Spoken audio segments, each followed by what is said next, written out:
மோடியை வரவேற்க ஸ்டாலினுக்கு மட்டுமே அனுமதி. அதிர்ச்சியில் எடப்பாடி. வாங்க, அது என்ன தகவல் என்று விரிவாக பார்க்கலாம். திருச்சி வருகிறார் பிரதமர் நரேந்திர மோடி. திருச்சி விமான நிலையத்தில் 1100 கோடி செலவில் பன்னாட்டு விமான முனையம் சர்வதேச தரத்தில் கட்டப்பட்டுள்ளது. இதன் திறப்பு விழா மற்றும் திருச்சி பாரதிதாசன் பல்கலைக்கழக பட்டமளிப்பு விழா நாளை செவ்வாய்க்கிழமை நடைபெறுகிறது. இதில் பிரதமர் மோடி கலந்து கொள்கிறார். பிரதமர் மோடி இன்று காலை 10:10 மணிக்கு தனி விமானம் மூலம் திருச்சி விமான நிலையத்திற்கு வருகிறார். பின்னர் அங்கிருந்து காரில் பாரதிதாசன் பல்கலைக்கழகத்திற்கு செல்கிறார். அங்கு மாணவ மாணவிகளுக்கு பிரதமர் மோடி பட்டங்களை வழங்குகிறார். இந்த விழாவில் முதல்வர் மு.க. ஸ்டாலின், கவர்னர் ஆர்.என். ரவி ஆகியோரும் கலந்து கொள்கிறார்கள். பின்னர் பிரதமர் மோடி அங்கிருந்து புறப்பட்டு மதியம் 12 மணிக்கு திருச்சி விமான நிலையத்துக்கு செல்கிறார். அங்கு நடைபெறும் விழாவில் பிரதமர் மோடி கலந்து கொண்டு திருச்சி விமான நிலைய பன்னாட்டு முனையத்தை திறந்து வைக்கிறார். பல்வேறு திட்டங்களுக்கு அடிக்கல் நாட்டும் அவர் முடிவுற்ற திட்டப்பணிகளையும் திறந்து வைக்கிறார். இதைத் தொடர்ந்து மதியம் 1:15 மணிக்கு அவர் தனி விமானம் மூலம் லட்சத்தீவுக்கு செல்கிறார். மோடி வருகையை முன்னிட்டு திருச்சி விமான நிலைய பாரதிதாசன் பல்கலைக்கழகம் மற்றும் அவர் வரும் பாதைகளில் பாதுகாப்பு பலப்படுத்தப்பட்டுள்ளது. விமான நிலையத்தில் பிரம்மாண்டமான மேடை அமைக்கப்பட்டு வருகிறது. திருச்சி விமான நிலையத்தில் மத்திய தொழிலக பாதுகாப்பு படையினரும் வெளிப்பகுதியில் மாநகர காவல்துறையினரும் பாதுகாப்பு பணியில் ஈடுபட்டுள்ளனர்.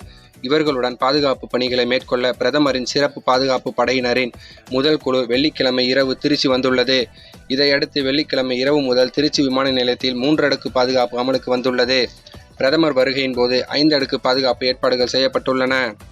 வாயிலில் மத்திய தொழில் பாதுகாப்பு படையினர் மோப்ப நாய் உதவியுடன் விமான நிலையத்திற்கு வரும் வாகனங்களை சோதனை செய்து பின்னர் உள்ளே அனுப்புகின்றனர். அடுத்த கட்டமாக தமிழக போலீசார் பயணிகளின் உடைமைகளை சோதனை செய்கின்றனர். இவை தவிர தேசிய பாதுகாப்பு குழுவினர் புதிய முனையத்தின் பகுதிகளையும் விமான நிலையத்தின் நுழைவாயில் பகுதியில் உள்ள பாதுகாப்பு பணியில் ஈடுபட்டு வருகின்றனர். விமானத்தில் பயணம் செய்ய இருக்கும் பயணிகளின் உடைமைகளை மத்திய தொழில் பாதுகாப்பு படையினரால் ஸ்கேனர் கருவி மூலம் சோதனை செய்யப்பட்ட பின்பே விமானத்திற்கு அனுப்பி வைக்கப்படுகின்றது. அதேபோன்று விமானத்தில் பயணம் செய்ய இருக்கும் பயணிகள் அனைவரும் பல்வேறு சோதனைகளுக்கு உட்படுத்தப்பட்ட பின்பு விமானத்தில் பயணம் செய்ய அனுமதிக்கப்படுகின்றனர்.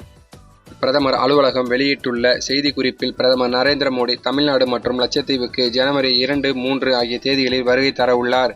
ஜனவரி 2 நடைபெறவுள்ள பாரதிதாசன் பல்கலைக்கழகத்தின் 38வது பட்டமளிப்பு விழாவில் சிறப்பு விருந்தினராக கலந்து கொள்ளும் பிரதமர் 19,850 கோடி மதிப்பிலான ரயில், விமான சேவை, சாலை, எண்ணெய் மற்றும் எரிவாயு, உயர்கல்வி உள்ளிட்ட பல்வேறு திட்டப்பணிகளை தொடங்கி வைக்க உள்ளார்.